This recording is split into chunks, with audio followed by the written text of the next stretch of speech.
The night has a way of telling the truth, especially the truths we try so hard to outrun. We can endure heartbreak, disappointment, loneliness, but there is a deeper kind of suffering, a quiet one, the kind that settles in the bones when we keep pretending to be someone we're not. Carl Jung once wrote, "The most terrifying thing is to accept oneself completely." And sometimes, I think he was speaking directly to women like me, women who learned too early that their real selves were too much, too emotional, too sensitive, too alive. and then somewhere far away, Alan Watts whispered the same truth in a softer language. Trying to be someone you are not is the greatest form of suffering. Two men who never met, one diving downward into the shadowed depth of the unconscious, the other expanding outward into the wide breadth of existence. Yet somehow, they each pointed to the same wound. We hurt the most when we abandon who we truly are. I wonder, what would happen if Jung's depth and Watts's spaciousness very placed side by side? If one said, "Go down into your darkness," and the other said, "Let it soften, let it float."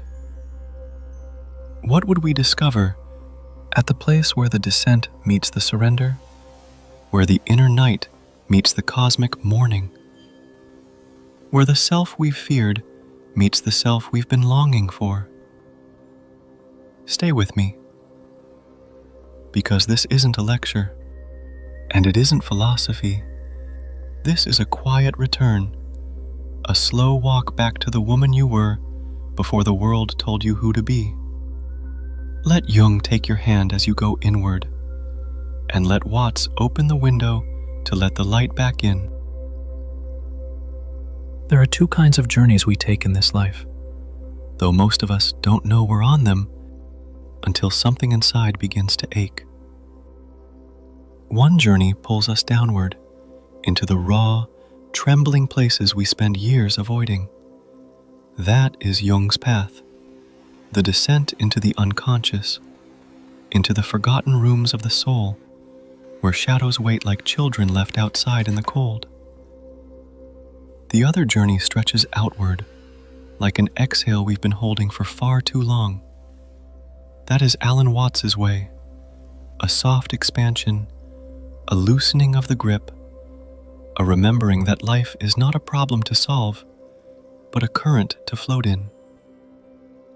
On the surface, their worlds seem opposite. One speaks in the language of dreams and symbols, the other in the language of presence and surrender.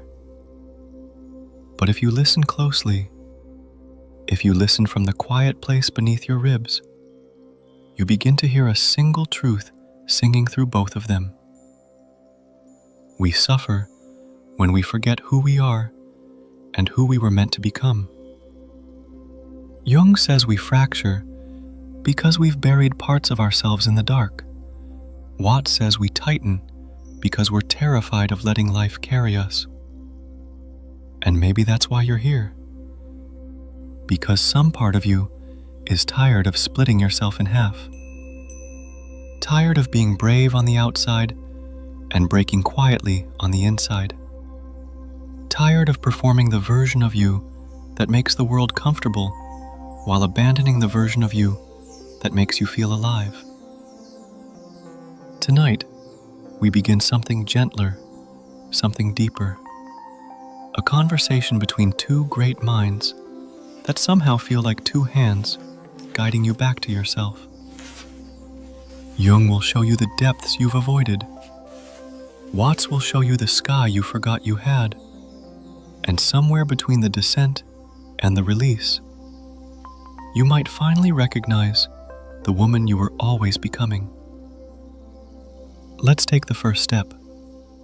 Softly, slowly, with the kind of honesty you only dare to speak in the quiet of your own heart. Jung, The descent into the unconscious. There comes a moment in a woman's life, quiet, almost imperceptible, when she realizes she can no longer outrun herself.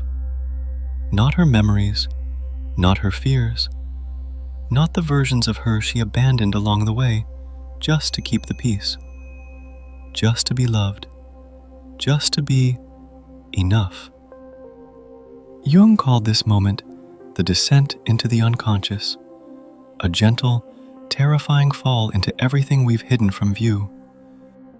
And he was right. We don't meet the darkness because we're brave. We meet it because we're tired. Because the cost of pretending has finally grown heavier than the cost of facing the truth. When Jung speaks of shadow, he is not talking about evil. He is talking about the parts of you that were never permitted to breathe. Your anger that was labeled unfeminine, your desire that was called too much, your intuition that was dismissed as irrational, your softness that the world interpreted as weakness. You buried them because you thought you had to, because survival, especially for women, often means shrinking, becoming small enough to be accepted, quiet enough to be loved, useful enough to be kept. But the shadow does not disappear just because you close your eyes. It waits patiently in the quiet corners of your life, whispering through your triggers, your patterns, your sudden tears that seem to come from nowhere. And if you're honest, you felt it, haven't you? That pull inward, like something inside is asking you to stop running and finally turn around. Jung believed the psyche is compassionate, bribed that it brings us the exact symbols and conflicts in relationships that reveal what we've ignored. Not to punish us, but to reunite us with the pieces we left behind. Your recurring dream, your difficult relationship, your sudden exhaustion, your inexplicable sadness, your anger you can no longer swallow. These are not accidents. They are invitations. Because the unconscious doesn't speak in words. It speaks in ache, in tension, in longing, in the quiet ache behind your breastbone that says, "There is more to you. Come see." And maybe this descent isn't a fall at all. Maybe it's a return, a slow walk back to the woman you locked away when the world told you she was wrong. Jung would say that everything you are afraid to see is exactly what you need to become whole. That the parts of you you've judged, resented, or rejected are not your enemies. They are your exiles, your forgotten daughters, your unlived lives waiting to be welcomed home. So if you feel yourself sinking inward, if you feel the pull of your own depths, don't fight it. Don't rush it. Don't numb it. Sit at the edge of your darkness and let your eyes adjust. You might be surprised by what begins to reveal itself in the soft glow of your own honesty. This is where Jung begins the journey, not with answers, but with the courage to look. And this is where you begin too. Watts, the art of letting life hold you. There is a moment, after you've wandered through the darker rooms of yourself, when something unexpected happens. You stop fighting, not because you've given up, but because you finally understand that not everything in this life is meant to be wrestled into place. This is where Alan Watts enters the story. Not as a teacher who tells you to work harder, but as a soft voice saying, "Ballistic, you can rest now." Watts believed that so much of our suffering comes from the insistence that life must unfold exactly the way we imagine. That love must look a certain way, pressing must follow a straight line, that we must hold everything together even when our hands are trembling. He compared life to a river, unpredictable, honest. And he said that the more we try to control the water, the more it slips through our fingers.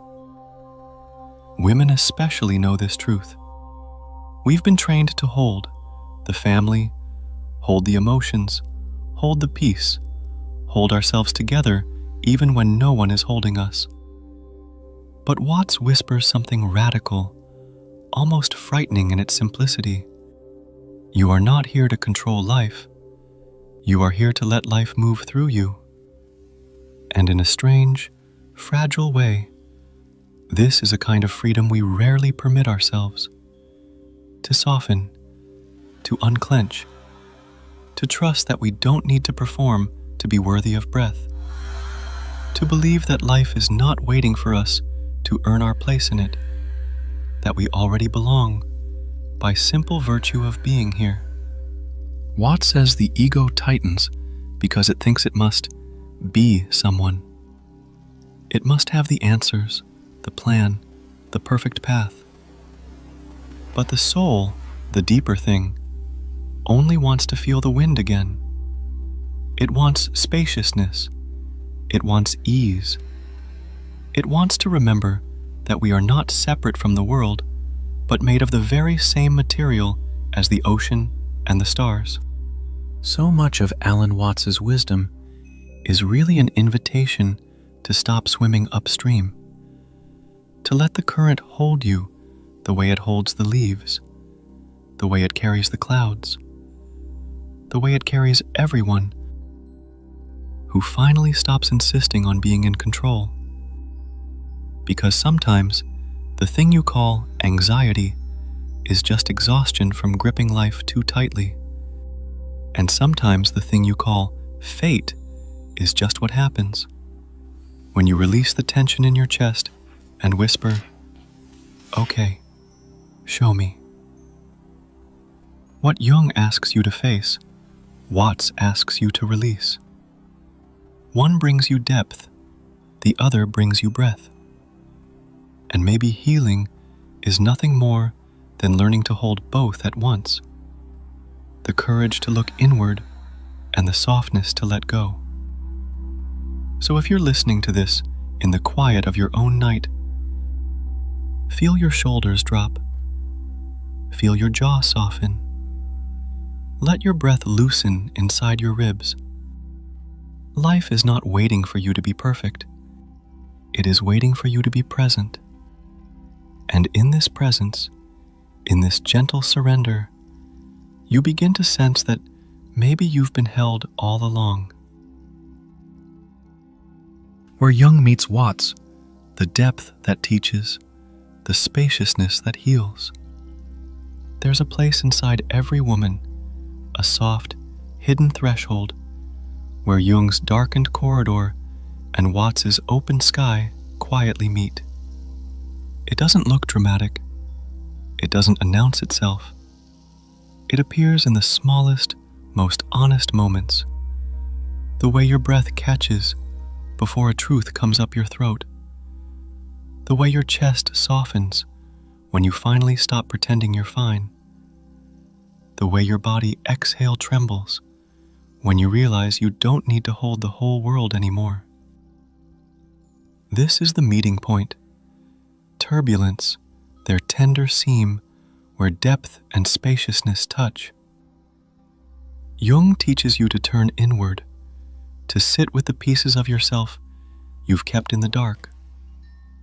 He shows you the way down into the forgotten stories, the childhood echoes, the shadows that pull on your sleeve when you least expect them. Watts teaches you something just as essential: how to let the ache breathe, how to let your soul have room, how to stop strangling your own becoming, discharged with expectations, with control, with the belief that healing must look a certain way. And when their wisdoms overlap, something subtle shifts inside you, like a lock clicking into place. We'll begin to understand buffering that you do not descend into yourself to drown. Jung never meant for you to pitch a tent in the darkness. He meant for you to reclaim what you left behind after you can rise with it. Watts never meant for you to dissolve out of existence. He meant for you to trust the rhythm of your own becoming, to soften into the woman you already are, flush instead of forcing yourself into a shape that never fit. So when the two paths merge, what emerges is a deeper kind of living. You face your shadow, psychologist, without losing your softness. You release control without losing your center. Will stop abandoning your truth. Jung. And you stop abandoning your breath, yourself, baseball, with gentleness, not pushing the darkness away, not clinging to the light, just being with what is here, as if it were a child in your arms. And the pain you once called too much begins to reveal itself as something else entirely. Bombing, a message, a longing, a truth. Helps you hear it. Watts, helpless ever. Maybe even decades. You believed you had to choose. Be strong or be soft. Bullied or be free. Heal or surrender. But here, at this quiet crossroads in your heart, you realize something sacred. Flooring, wholeness was never about choosing. It was always about integrating. That teaches you who you are.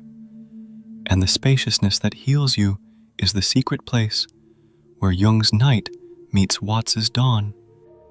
And for the first time, you feel the sun rising inside your own darkness. The wound, the mask, and the myth. How we lose ourselves and how we return.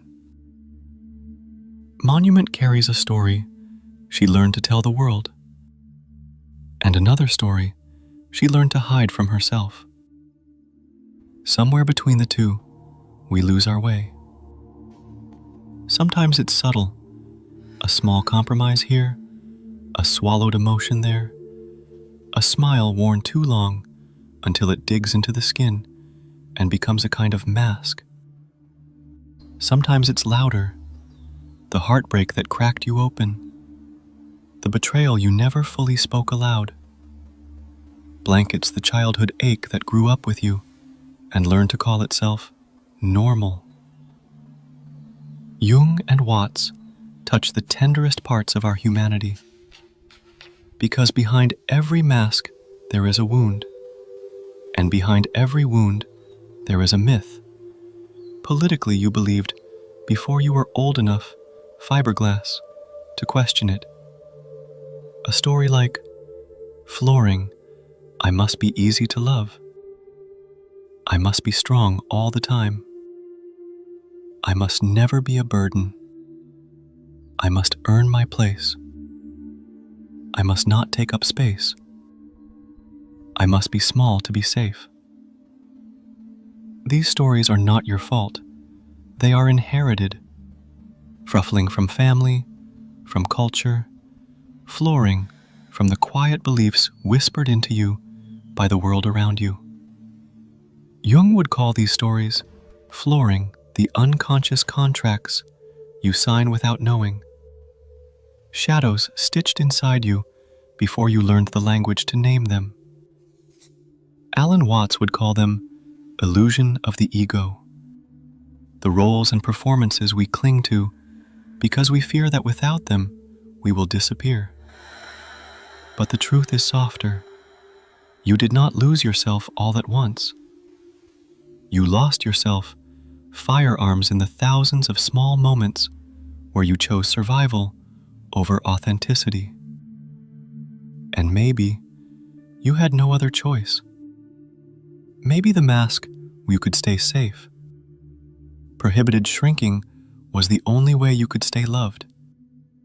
Maybe silence was the only way you could stay intact. But here is the quiet blessing that both Jung and Watts offer. each in their own language. You can outgrow the strategies that once protected you. You can put down the mask without dismantling who you are. You can tend to the wound without becoming it. You can rewrite the myth without losing the meaning. Jung teaches you to walk back into the wound, baptized it, to sit beside it, to let it tell its story, bilingual instead of controlling yours. Watts teaches you to loosen your grip on the mask, to release the tightness in your chest, to let life show you that you are more than the roles you perform. And together, they reveal something sacred. You return to yourself, fortress, the same way you lost yourself, slowly, gently, one honest moment at a time. Will return every time you tell the truth you once swallowed. Bilingual, you say no, imprisoned that hurts. Every time you say yes to something that lights you from within. Every time you honor the ache instead of outrunning it. Every time you choose presence over perfection. Every time you choose yourself in small, trembling ways. You do not return in a single revelation. Bilingual like dawn, soft light spilling over dark edges, almost unnoticed until suddenly you can see again. And maybe that is the miracle of being human, that the self you abandoned, brushing neighbors, never stopped waiting for you. Shielding, quiet and patient, in the place where your truth lives, in the soft center of your chest, in the breath you hold too tightly, in the woman you only become, pressing when no one is watching. She is not gone. She is simply waiting for you to come home. The integration, living with depth, breathing with ease. A moment, soft and almost hidden, buffalo, when the journey inward and the journey outward, barracks begin to feel like the same path. Instead of dramatic, there is no thunder, no grand epiphany to carve into memory. Instead, it feels like this: a breath that sinks deeper than usual, a decision made without fear, a softness in the body where tension used to live, a quiet certainty that you no longer need to abandon yourself to be loved. Buffalo, this is integration. Jung calls it individuation. The moment the scattered pieces of your psyche decide to stop fighting and finally sit at the same table. Watts calls it freedom. Uffling the moment you realize you don't have to force life to make room for you. You simply have to inhabit Pennsylvania that was always yours. Buffering, and in your own life, integration begins quietly. We'll speak more slowly because you're no longer trying to prove anything. You choose more carefully because you finally trust your inner voice. Honor, because you know she's been telling the truth all along. Reluctance, you allow life to flow without gripping it so tightly. Nationals, and because you're careless, but because you finally feel safe enough flooring any loose in your hands. The depth you learned from Jung gives you roots, strong enough to face your shadows. The spaciousness you learned from Watts gives you wings, light enough to let life hold you without fear of falling. And between the roots and the wings, you discover something like balance, fiberglass, something like grace, something like a woman who trusts herself deeply and trusts life gently. Integrates doesn't mean life stops hurting. It means you no longer abandon yourself when it does. It means you know how to return to your center, to the breath behind the noise, to the truth beneath the persona, to the woman inside you who doesn't need permission to exist. Integration also reshapes the way you love. You stop begging to be chosen. You stop shrinking to fit. You stop offering your soul to people who only want your silence. You no longer confuse chaos with passion or self-sacrifice with devotion. You love with both feet on the ground, not because you're guarded, but because you're whole. You of this integration is that you stop rushing your life. You stop treating healing a company like a race you must win. You stop treating pain like a flaw you must fix. You begin to understand that every emotion holds a message, every shadow holds a memory, every moment holds a mirror. And you hold yourself. Depths becomes a comfort. Spaciousness becomes a home. Stillness becomes a friend. Bishops becomes a compass. You live with depth. You breathe with ease. And slowly, so slowly, your life begins to feel like it belongs to the woman you truly are, about the woman the world tried to shape. Integration is not the end of the journey. It is the moment you begin living, brushing fingers, then from fear. It is the realization, I can be all of me now. The return, walking back into the world as the woman you've become. There is a moment after the healing, after the descent, after the surrender, when you must do something that feels almost impossibly delicate. You must return to the world. Not the world as it was, but the world as it feels through your newly softened honesty. Returning is its own kind of courage. It asks you to inhabit your life with the same depth and gentleness you found in the quiet of your inner world. It asks you to speak differently, choose differently, breathe differently, love differently. It asks you to no longer abandon yourself for the comfort of others, even the ones you love.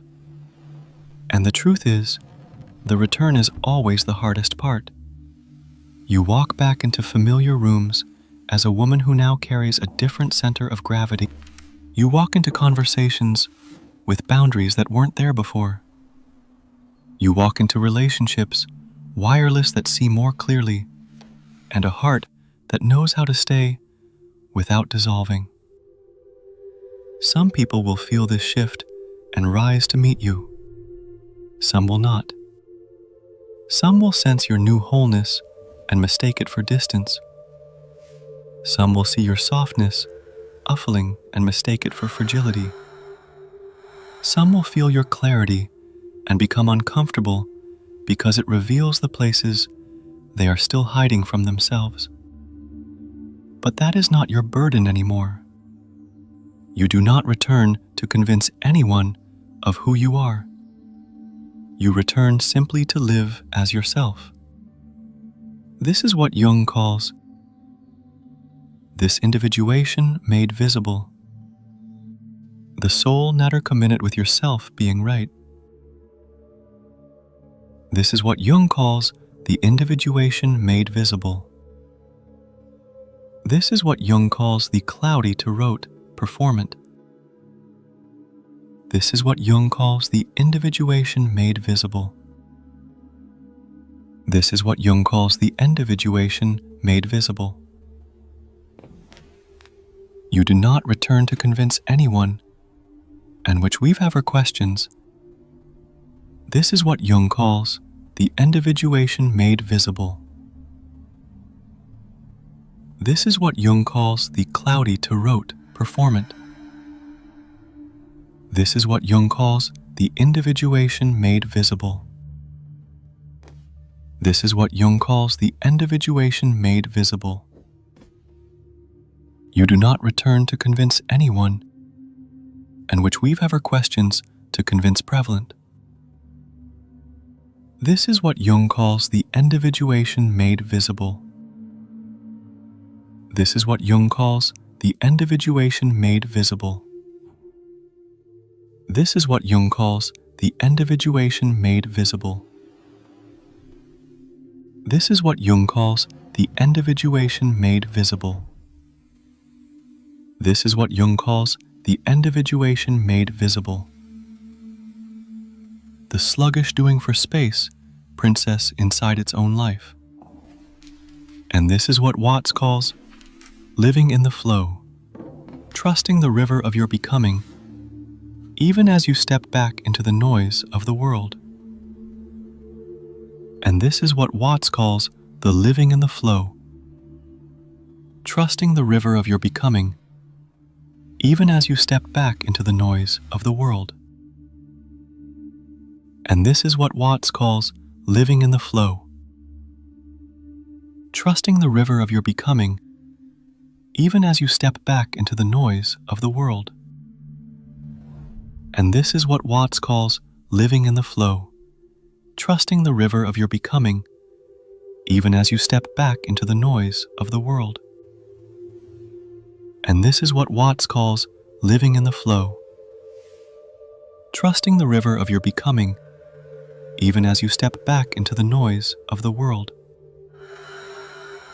And this is what Watts calls living in the flow, trusting the river of your becoming, even as you step back into the noise of the world.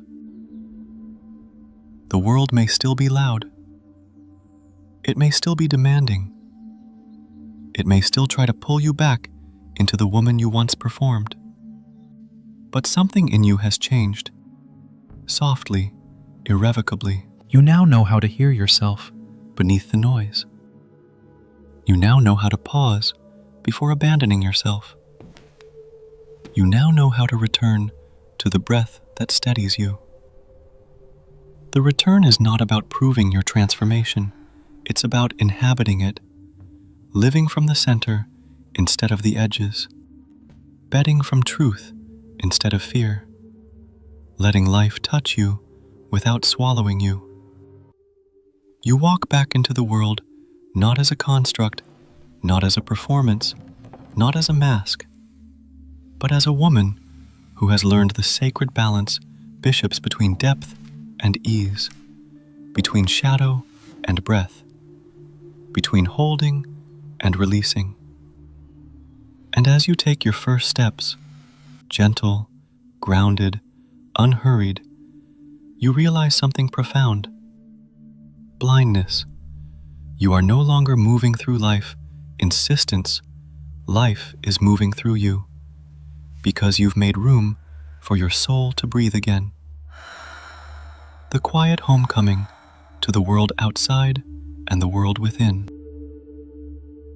A breath ritual for the woman returning to herself. Before you go, before you step back into the rhythm of your life, take a moment to be here with yourself. No expectations, no stories, no roles. Just you and the quiet truth of your own presence. Let's breathe together, behind not to fix anything, not to seek anything, just to remember. Inhale, gently, slowly. Feel the air enter you like a soft invitation, bishop's barber. Exhale, even softer. Let the breath leave without effort, without force. Phased as if your body is teaching you how to let go without losing yourself. Again, flooring. Inhale, down into your chest, your ribs, your belly. The breath sinking into the places you once avoided. Memories without fear. The breath reclaiming buffering rooms within you. Exhale, open, spacious, unbound. Civilized, this is Watts's release. Peacefully the breath softening the bailout the places that have been clenched for years. The breath reminding you that life holds you, life moves through you, Life loves you, with you to perform. One more time, slowing, tender. Like the woman you are becoming, patiently deserves a softness she was never taught. Inhale, filling yourself fishes with the truth you finally stopped running from. Exhale, letting life meet you, bishops with the gentleness you once denied yourself. Oblivious, let your shoulders drop. Let your jaw loosen. Let the back of your heart soften the way it does, psychologists, and you stop pretending you are alone. You are returning, not to the woman the world shaped, but to the woman who was waiting beneath all the layers, capitalists, beneath all the roles, beneath all the years of tightening. You are returning to the clarity Jung helped you find in your depths. Ubiquitous Watts taught you blackjack in your breath. You had every right to come home to some quiet place, some forgotten knowing. Remember this. Your healing is not a destination. It is a rhythm, a breath, a daily, gentle return to the truth that lives inside you. And if you choose to walk with me again, if you choose to continue this soft unfolding, collapsed into the woman you are becoming, I'll be here. In the quiet, flush for you in the next breath. Subscribe if you wish, not as a click, but as a small act of devotion to the woman you are returning to.